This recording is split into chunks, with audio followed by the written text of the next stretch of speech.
1078 officer in need. What's up, guys? It's Matt from the 1078 Project. Hey, if you're new to the organization, a little bit about us. The 1078 Project is a non-profit organization that's been founded and developed by law enforcement officers who have been involved in critical incidents and officer-involved shootings. Our goal at the 1078 Project is to provide mental, spiritual, and practical support to law enforcement officers as they navigate the difficult times surrounding an officer-involved shooting. With that being said, let's dive into today's episode, and I'll see you on the other side, boys. What's up, guys? Welcome back to the podcast. Today's guest is a current sheriff's deputy in Florida. He is a helicopter pilot as well. He's the founder of 10-7 Fishing. Today's guest is Tim Martin.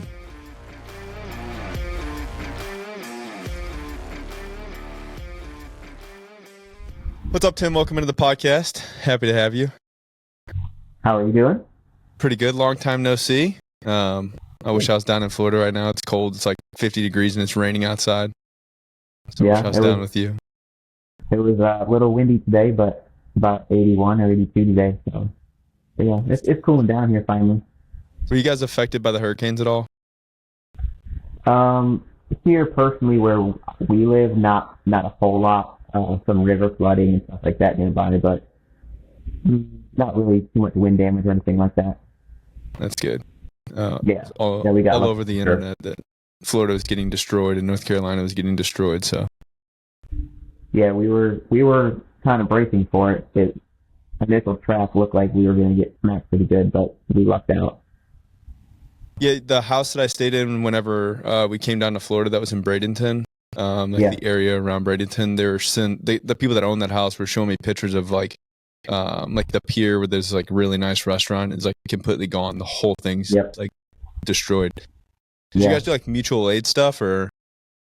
Yeah, actually it was pretty interesting.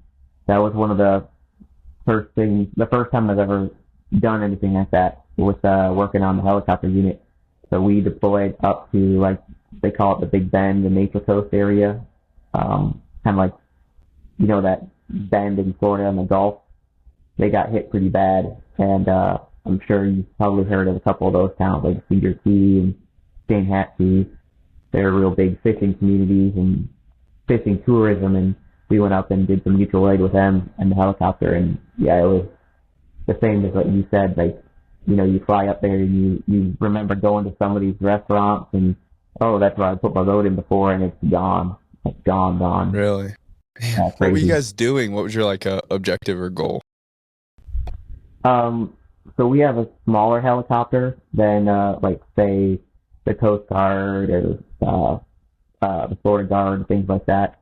So a lot of our stuff was like damage assessment, and we did a lot of, I don't know what to call them, but dignitaries.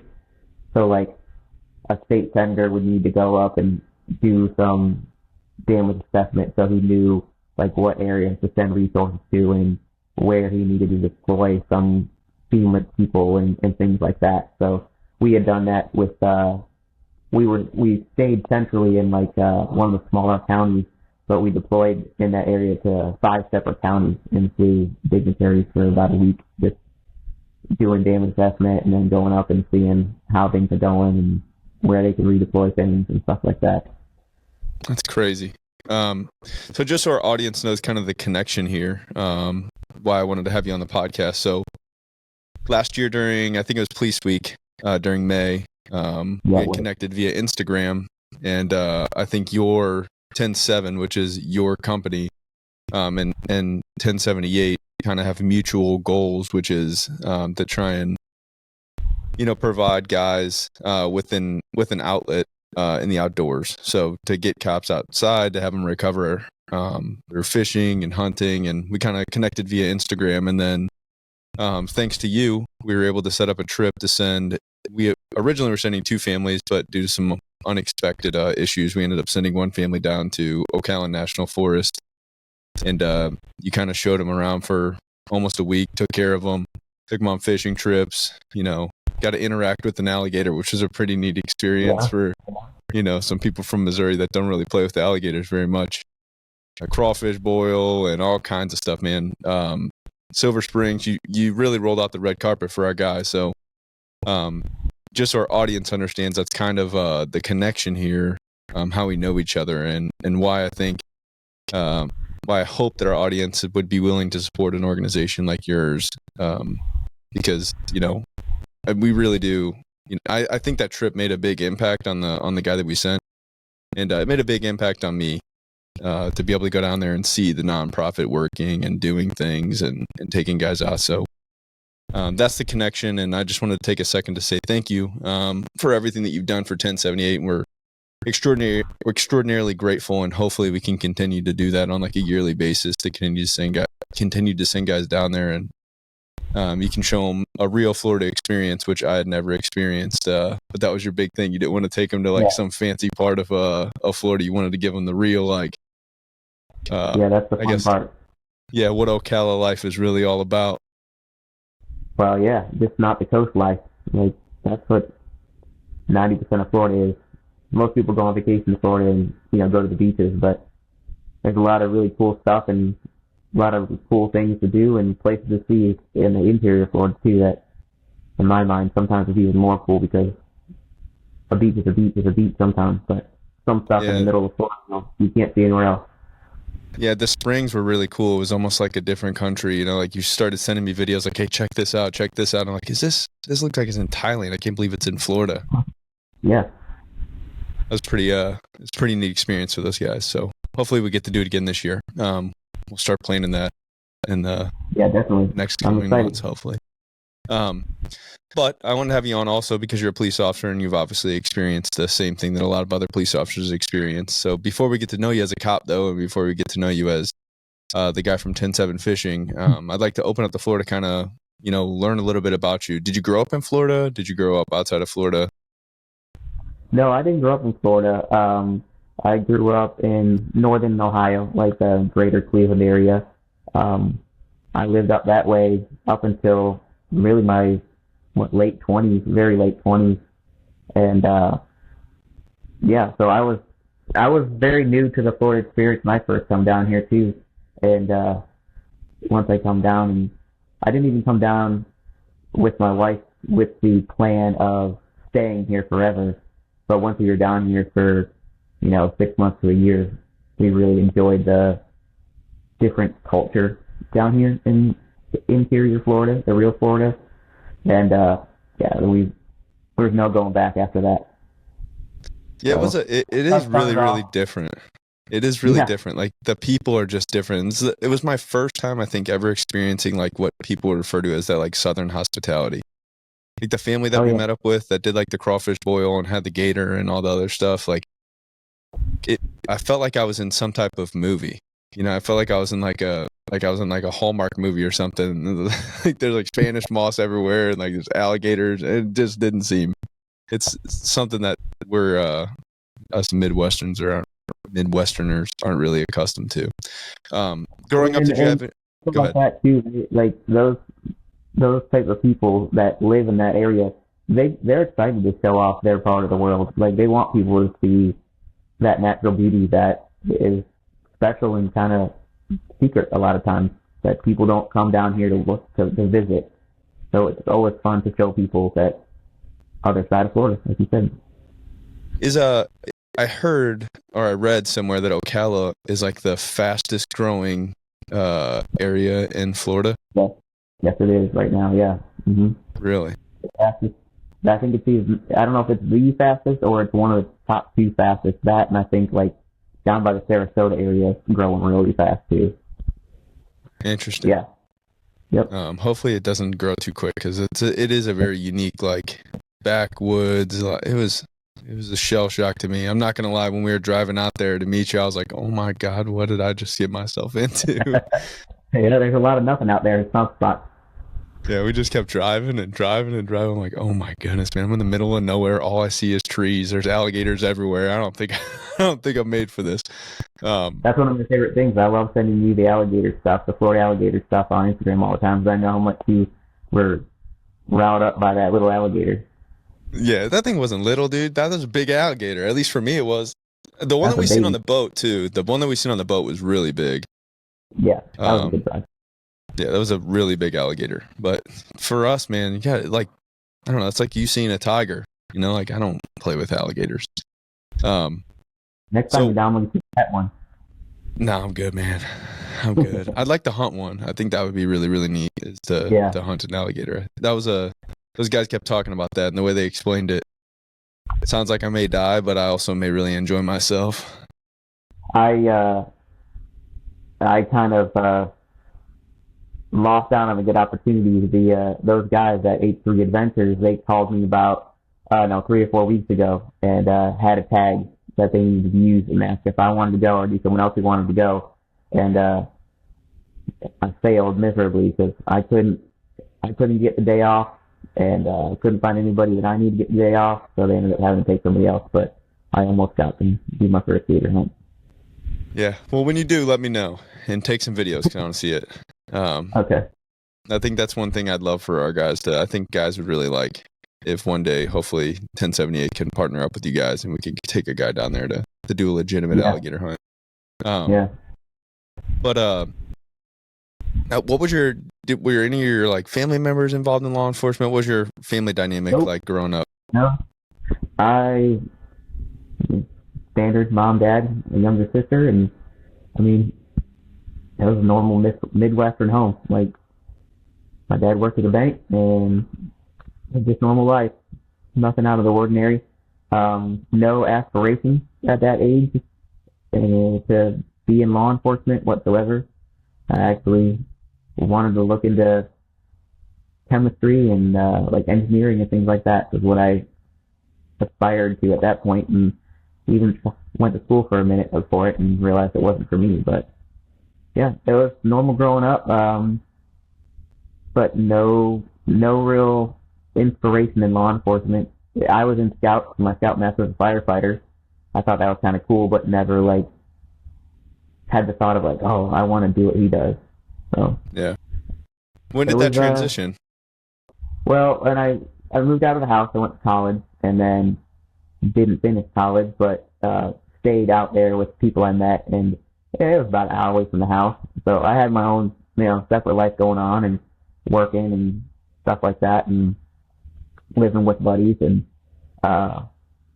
came down to not really knowing what I was going to do with my life. I was cooking. I was pursuing kind of a career in like high-end cooking as a chef, and just, oddly enough, I was like getting burnt out on it. Didn't like working these weird hours, and every holiday, you're working for stuff like that. And one of my roommates had a buddy who had was coming back from deployment from Afghanistan, and so he was going to come live with us for a couple of weeks until he could figure out what he was going to do. And he ended up staying with us longer than that, and he was a cable installer for a while and trying to figure out his career path. And he just one day hanging out the house was like, a lot of soldiers come back and they become cops, and I think I'm going to do that. And I was kind of in the same mind frame of, I don't really know what I'm going to do. And he's like, you'd probably be pretty good at it. I said, all right. His name was Jimmy. I said, all right, Jimmy, let's go do it together. So that is literally how I got my excitement in law enforcement. Really? Just almost on a whim, yeah. So did you start in Ohio? No, so I didn't start up there. It's different from down here in Florida. I don't know how you guys do your hiring process up there, but you had to basically be hired before you could go to the academy. So I couldn't get any place that would pick me up if I wasn't a veteran or anything like that. What year was it? This would have been like maybe 08, 07, something like that. Yeah, when law enforcement was really competitive.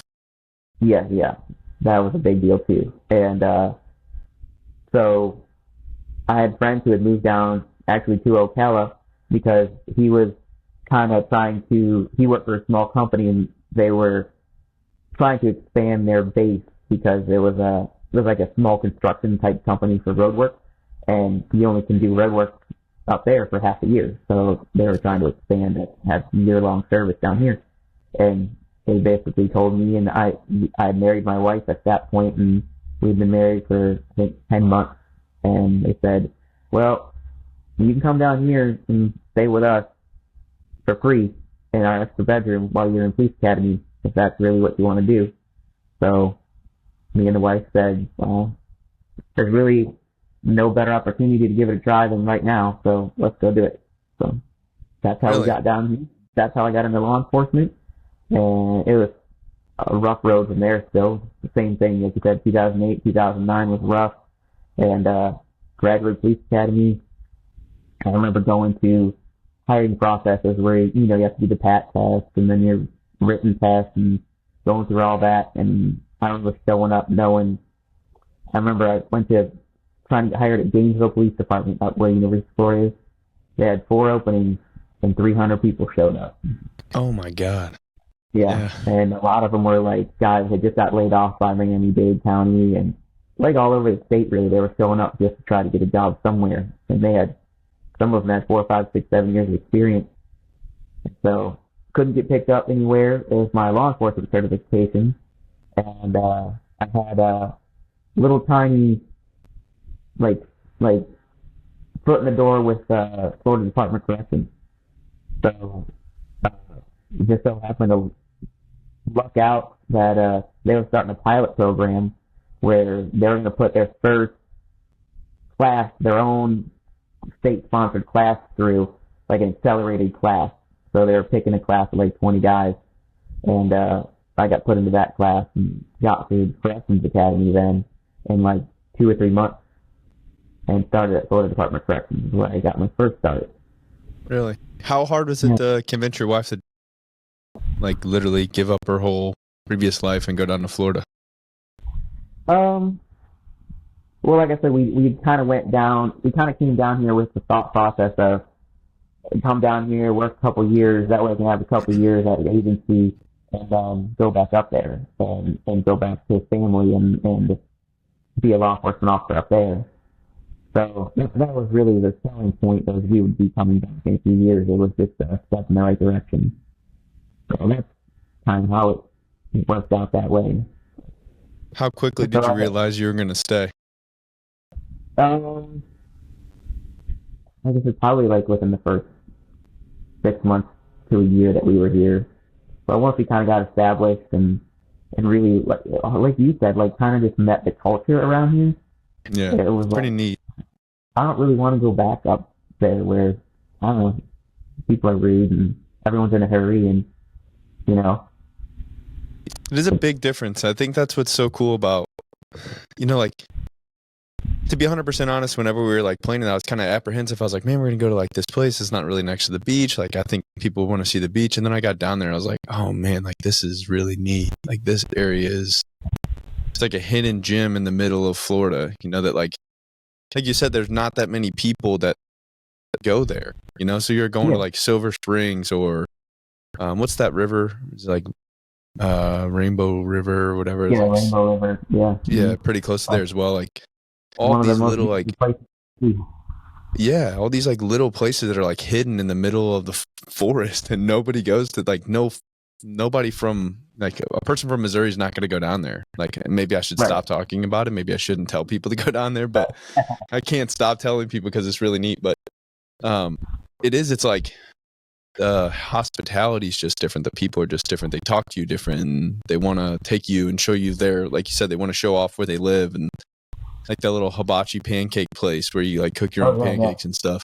Yeah, and and like the crawfish boil and like the lifestyle down there of catching fish and cooking them on the dock. One thing I love about down here is there's no off season. Like being a fishing company and knowing meeting people that fish from all across the country now. People are like, so when's the time not to come down to Florida to fish? Like when do people not fish down in Florida? And you tell them like never.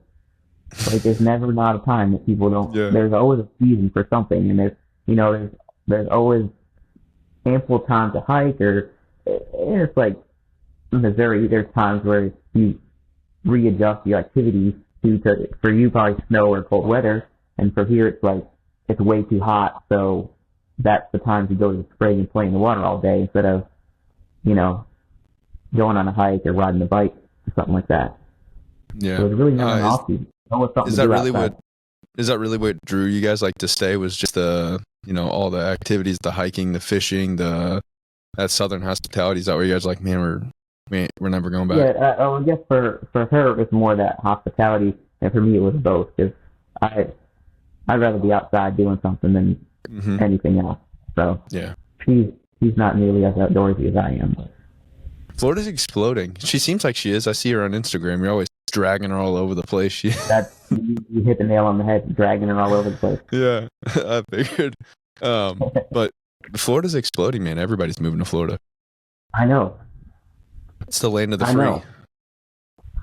Yeah, that's true. Yeah. So you decide you're going to stay there. You take a job at the Department of Corrections. And what was that like? It was a step in the right direction. It's a different world. Working state corrections, or I would imagine federal corrections, is definitely a different beast. There's not a lot of hope in that area of, because the joke there was always everyone's doing 25 to life. Like, really? Only difference is we go home for 12 hours and come back for 12 hours. Like, it was great because I definitely learned a bunch. I definitely learned about criminal mindset, learned a lot about people, and even myself, of like, you meet some very humbling experiences of like, we've all done dumb stuff when we were in our early 20s, and realizing like, I met a kid who was 25 and already been down for 4 years for DUI manslaughter for one night. He was a pre-med student. He decided to make a bad decision, went and drove his car when he shouldn't have, and got in an accident and killed a guy. And he was 21 years old. He had already been down for 4 years, and he was looking at I think a 30-year sentence. Man, that's insane. My first first law enforcement job was dumb stuff you do when you're 21 years old that could have been you. Yeah, my first job in law enforcement was at the same place that I work now, but I worked in the jail. And I don't know how old you were when you first got into it, but it was kind of a nice entry into law enforcement, because you're in this like environment. You have to learn how to talk to people that really, at that point, they feel like they have nothing to lose, So it teaches you communication skills, because you can't fight everyone, especially in your situation where, I'm sure, a pod is probably a couple, like maybe 100 dudes to a couple guys working, like two correction officers working. When I was at DOC, it was just me and one other guy in the whole building of probably 225 guys. Really? Yeah, so you have to be really intelligent and pick and choose your battles and learn how to talk to people and learn how to compromise and not necessarily befriend these people, but have a certain level of respect for each other. And that comes through communication. So that job taught me a lot about what I was going to be doing for the next, at that point. Now, I guess it's been like 12 years since then, but did you have a pretty similar experience? Yeah, and it's funny you said that you started in the jail. So from corrections, I got picked up by Marion County, where I work now, in the jail. So they kind of romanced me with, oh, we know you're dual sworn, and, we'll get to you. We need people in the jail. We'll get you in the jail, and then, in no time you'll be out on the road. Well, not exactly how it worked out, but it's an interesting. So it was interesting because coming from corrections, everyone's doing like hard time in corrections. So they kind of govern themselves a lot of times. It's not worth them to really stir the pot when you're going to be living at this place for the next 10 years. Yeah. So they kind of govern themselves. Days were pretty mundane there, where, like you said, once I got to the jail, these people are fresh off the street, all doped up, all kind of stuff all the time when that's fresh coming in, and it was a whole different world there. High, and pissed off at the world. Our county was always known for one of the more, let's say, old school counties. We still kind of are for police work. So it was a eye-opening experience getting there. Like, I remember the first day I got issued my equipment. So at Department of Corrections, when you came to work, they would give you like your little leather belt pouch with pepper spray in it, and it had basically a small zip tie with a serial number on it. And if that zip tie broke, you'd have to go and have to weigh your spray, so they make sure you didn't spray an inmate without making a report, stuff like that. They didn't trust us at all, basically. So yeah, you'd sit down and the arm of the chair would catch it. You'd be going up to the lieutenant's office having to weigh your spray like once a week. When I get to the jail and they give me my equipment and they give me a bottle of spray, and I'm like, what? I was all confused, and they're like, oh yeah, just whenever you run out, send that me another one. We'll get you some more. I was like, yeah, I was like, what? So yeah, it was a whole different experience. I got a lot more hands-on experience at the jail than I did at corrections. So it was a nice transition though, because like you said, corrections learn how to talk to people, and that's what you know as a seasoned officer now, you can talk yourself into or out of anything you want to if you're good at it. So yeah, then you go to jail where it's a lot more hands-on where I was working, and I ended up working the confinement and extra dummy pod for most of my time there. So it was always something every single day, like solitary confinement, and you know, and you do stuff that you never expected yourself to be doing. Like I always made the joke when I moved out to the road, I became a training officer, and I always tell the younger guys coming in, like, you haven't lived life in law enforcement until you forcibly stripped another man down out of his clothes. Yeah. That's the kind of stuff you do in corrections. Strip them down, change their clothes for them, put them in a restraint chair. That thing was amazing. We used to use the restraint chair a lot, and that was a direct mood changer. We called it time out there. You put somebody in that thing, and it was crazy how well it worked. You put them in there for like 30 minutes, and all of a sudden their whole mood changed. You know, like once you can't move and you got a spit hood on your head, now you want to relax and be nice to everybody because you don't want to go back in that thing again. I forgot to ask you, what was so did you say that Florida does like a statewide academy? Like well, they have a statewide academy, but that's for troopers only. And Florida State troopers, they even if you've been to academy, like a community college one or whatever, you still have to go. It's abbreviated, but it's not very much abbreviated. You still have to go to their state trooper academy. So they have a state one, but everything else. How long was your academy? I remember. So I was working at the same time, so I did like night class basically, and I think mine was only like 9 months. But I think if you were lucky enough to go to school for 8 hours a day during the day, I think you get it done in like 6. Okay. 770 hours or something like that. Pretty similar to ours. I think mine was 680 something. I can't remember off the top of my head, but it was something like that. It was 6 months and then you were done, which was sometimes I think is insane that's a reality.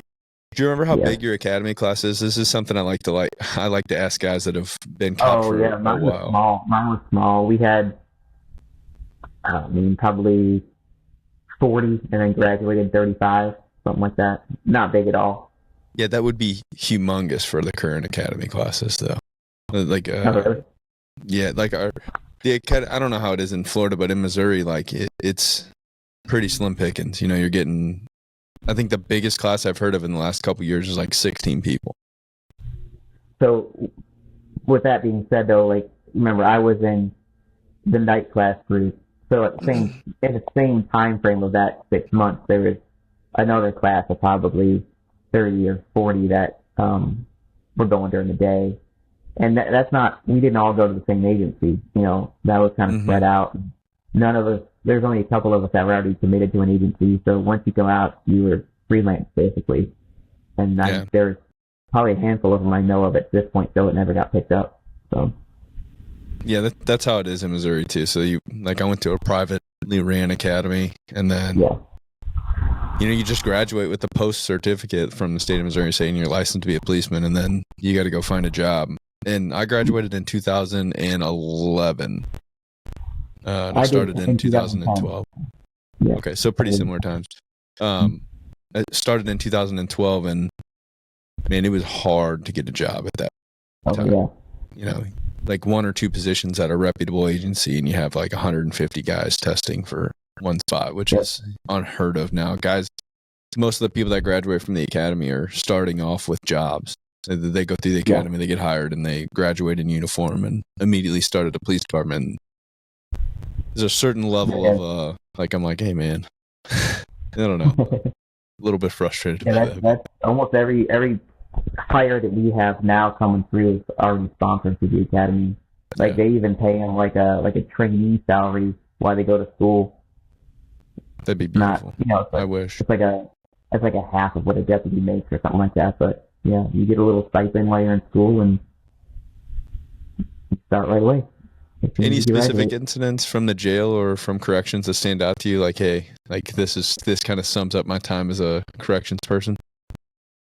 One of my favorite. So corrections in the state, I learned what I call creativity.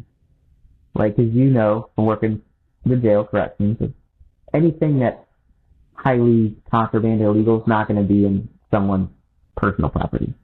Mm-hmm. So no one's going to get punished for it, right? When you find like a whole bunch of like prison wine, whatever you want to call it. Mm-hmm. So you learn creativity, which I enjoyed.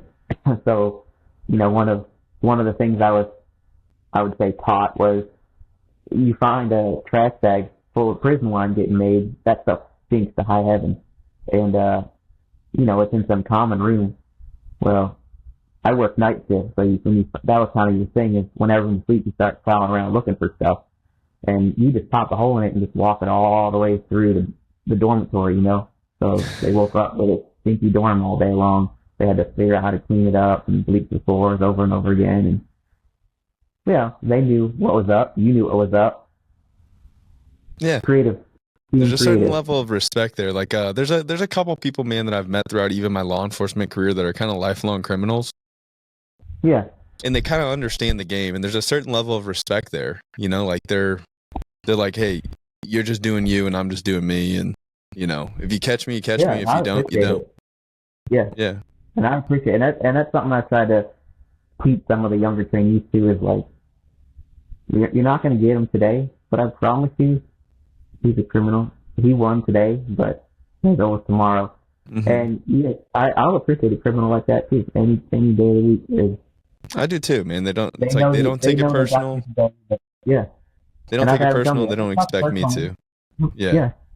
Yeah, I do appreciate that as well. I respect those guys as much as that sounds weird, but there's a certain level of respect there for a guy who's done his time and has lived a life that, he's maybe not by society's means, not the best person, but he understands the game and he treats you with respect when you catch him, and he doesn't whine, and he doesn't say he wants to go to the hospital for a fit and make you sit in the hospital for 5 hours and then pee all over the jail cell and throw a fit like a baby, like some other people do. He just kind of rides it out like, you got me. A true professional. Yeah, true professional. Yeah. For sure. We're big into chasing down here in our county. So I've had plenty of car chases and foot chases where you get them and they come out, or or I'll pound out on the ground and you got me. It's good, man. I'm not gonna fight you now. You got me. Yeah. And like you said, they say like, I'm not going to not try to get away. It's your job to get me. It's my job to try to get away. It is what it is. Yeah. We both have a little bit of fun. Yeah. So you transitioned to the law enforcement side of things. Do you remember like your first day on the road or your field training process? What was that like? I don't remember my first day on the road particularly. I had some great training officers. My two of my training officers were like real hardcore old school road dogs that they were like already in their 20th year or more of service, always been a road dog, never went to property crimes or anything like that. And I was happy to have them because they taught you that game to the next level of, kind of like they already knew like, okay, we're going to sit back. We don't need to jump the gun right here. And they did a really great job of teaching the criminal aspect outside of the jail setting. So I had those two. Our process is about 4 months long. We go through a month and a month and a month with 3 different training officers. And then you do about 2 or 3 weeks of like observation before you're released. Yeah, like a shadow phase. Yeah. And then one phase I had was and luckily it was in the right order too. So my third phase, I had a guy who had just come back off a canine to work the road, and he was a go-getter. He wanted to just, I call it terrorize the streets, you know. So he was the one who I had the good enough knowledge at that point, which I could really learn from him of, like, you know, like, not just pulling over any car speeding. You're pulling over the right car for the right reason. And, you know, that little insider knowledge that was helpful. And what's cool now is those other 2 guys, they actually just retired like a year and a half ago, and still talk to them. They ended up becoming my zone partners for a good long time. We worked adjacent zones and would hang out and chit chat and work all together all the time.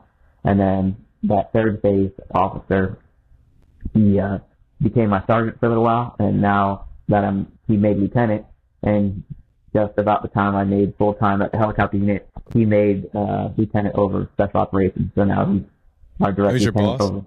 That's pretty cool. Yeah. What's it like being a cop down in the area that you work? Because it's hard to explain. At least the area that I went to, it's hard to explain it like to somebody who's never been down there, because it's like it's pretty rural. Like backwoods almost. So our county is interesting. There's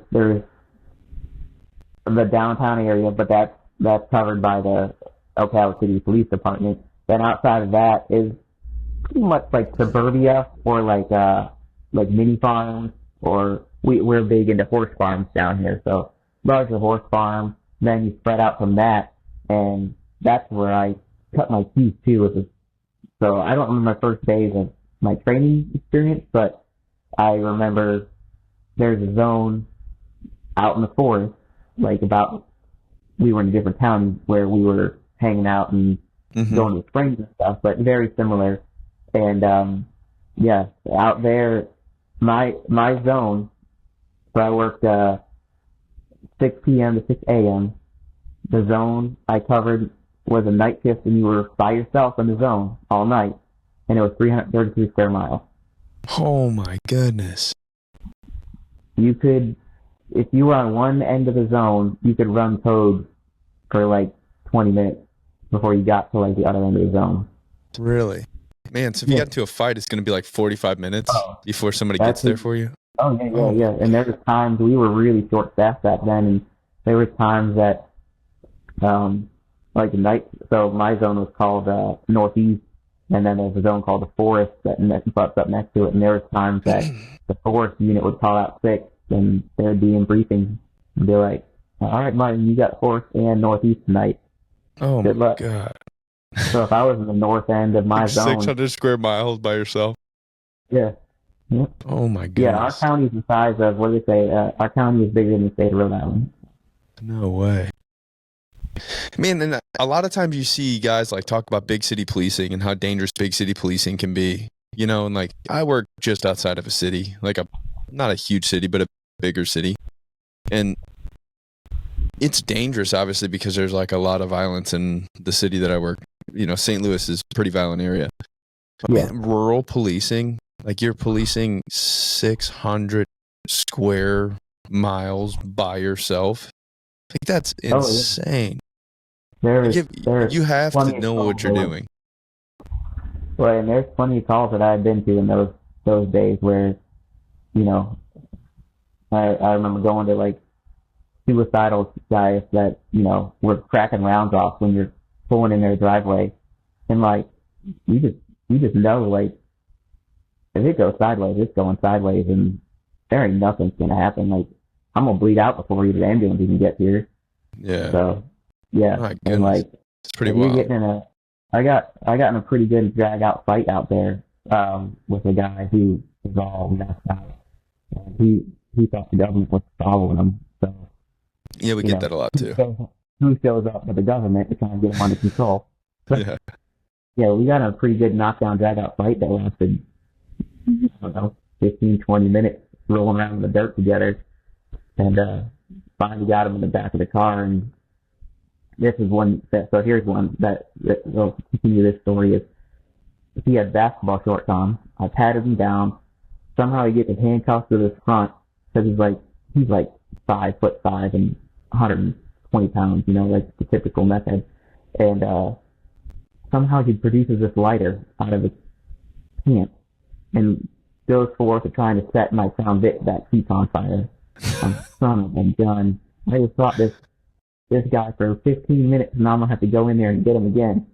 But luckily, my sergeant showed up like right at that time, and I told him that we got to get in there and get him out because he's trying to set the car on fire. And I'll never forget it. I said, okay, you ready? Yeah, I'm ready. And this sergeant, he's a big old boy, and I opened that car door, and he like sprung out of there like a dang spider monkey and clung on to my sergeant, and then the fight was on again. You're rolling all over the ground. It's all dirt roads out there, so you just rolling around on dirt road, and we finally got him back under control and in the car. But it was a wild night. Oh my goodness! And that's like you know how that stuff always happens like in the first hour of your shift. So then you go to everybody else's house covered in dirt, and they're like, kind of helps. They're like, I don't know if I want to get on this guy's bedside today. He's already looking kind of rough. So. Yeah, I don't think these guys have any more patience to deal with anything else. Yeah. So what's like an average night, like your call volume, if you're working like a beat like that? Would you get a call? Or the call? So that was weird. That was the weird part. When I worked out there, so they changed zones around a little bit now, so they get a lot more call service out there. They put like a little neighborhood, that's crack neighborhood basically, into that zone. So now they're pretty busy in that zone. But again, we worked a split shift of, you know,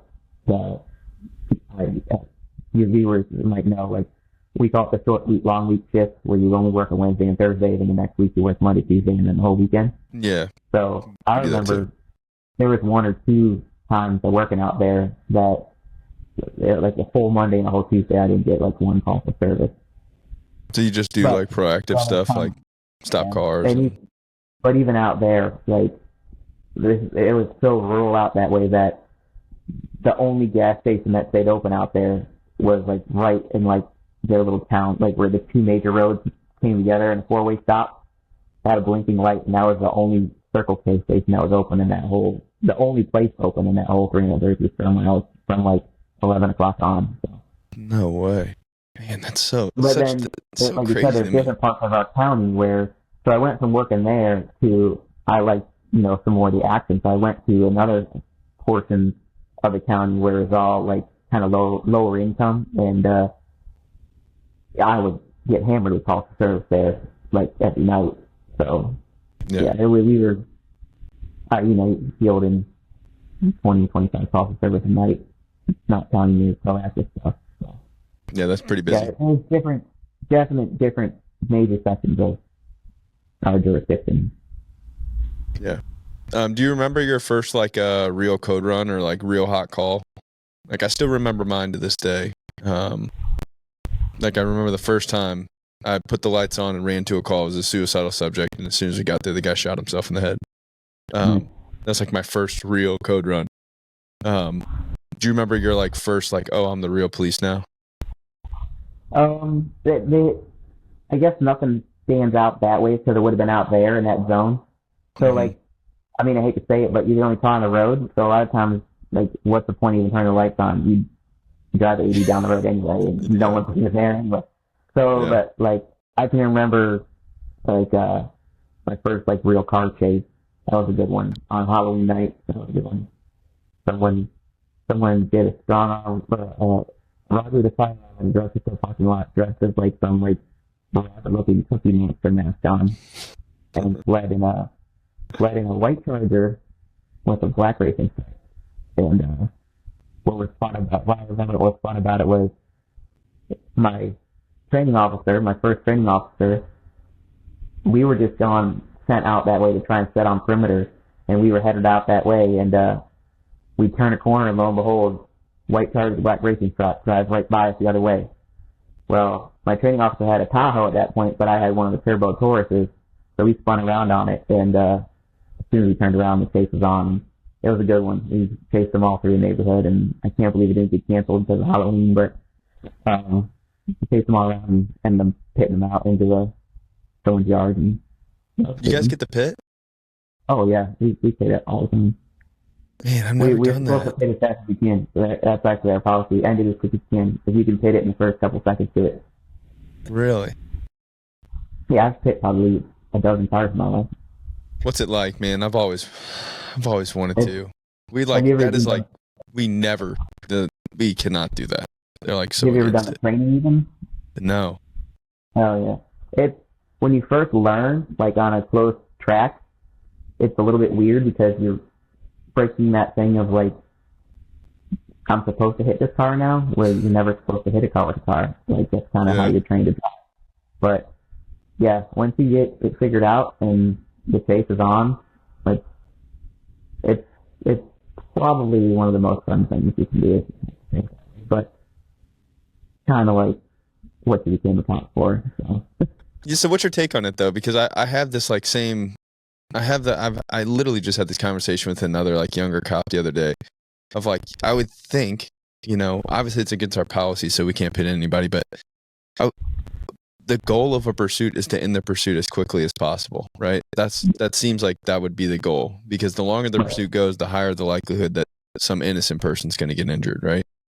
Yeah. It's like, what's your take? You think it's safer to pit, or?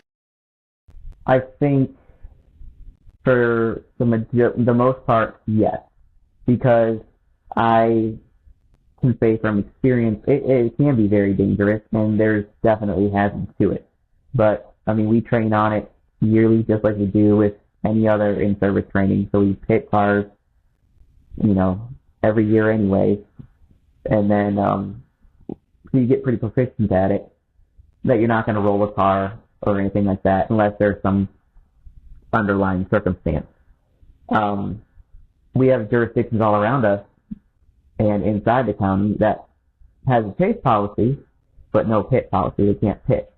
So like you're saying is they'll chase a car for 15 minutes, and that puts everybody in so much more danger. Like other motorists on the road and stuff like that, and the county's outside of us, and they all know like if they can start pushing this car towards our county, we'll end it. Like they won't get in our county more than a mile or two before it's over, and they know that that's the only way to end it. So and to me sometimes it's like either have a pursuit and pit policy, or don't have a no pursuit policy, which you don't want either, because everyone knows they can run away. So.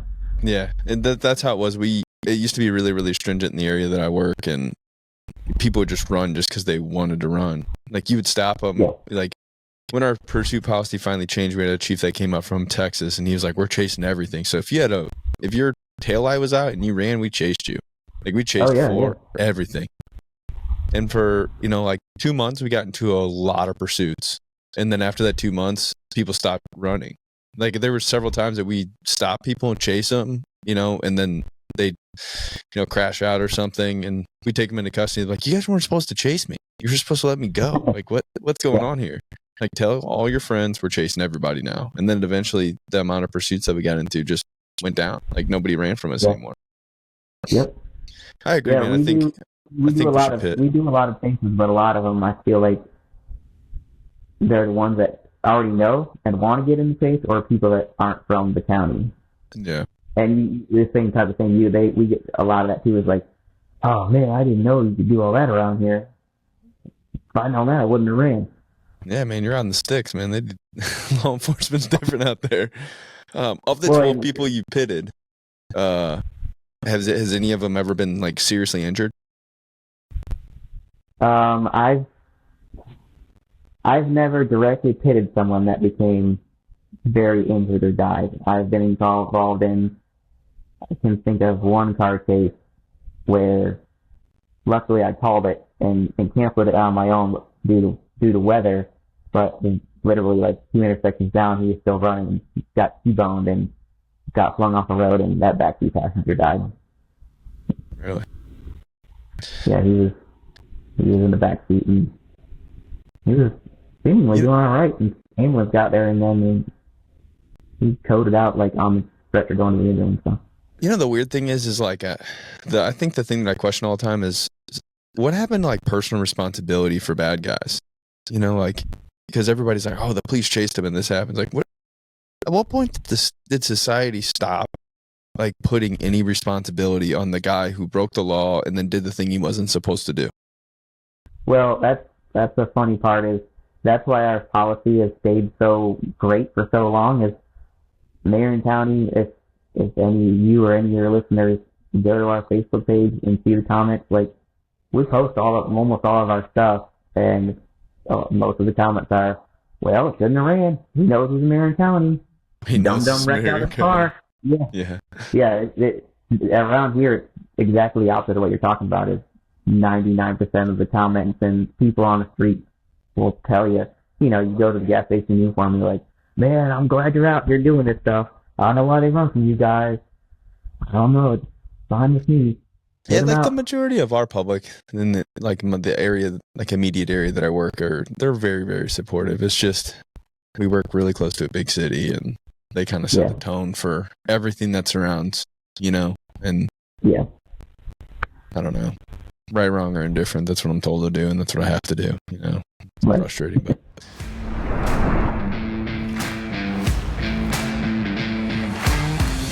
What's up, guys? Thanks for hanging in there to the end of the episode. Hope you guys are enjoying Tim and 107 Fishing.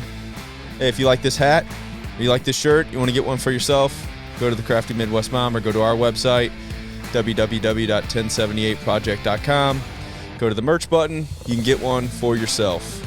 I hope you guys are enjoying this episode. Super thankful for Tim coming on the podcast and what he's done so far with 107 Fishing as a partner with 1078. Until next week, I'll see you on the other side, boys.